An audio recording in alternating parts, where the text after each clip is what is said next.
Fiangonana Apokalipsy eto Madagasikara ankeneny Ambohidro 20 taona taona 777 720 tamin'ny taona fakasitrahana no niainoko ho anao Isaia 7:7 tapany voalohany.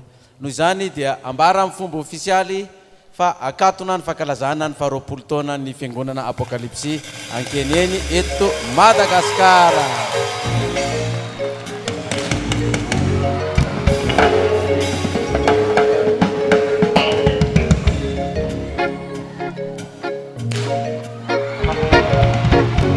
Gura-gura kabeh! Gura-gura kabeh! Haleluya! Haleluya! Makasitraka arabaina ny ankeneny natutusa somatsara ny fankalazana ny 20 taona ny fiangonana. Sotra tompoko.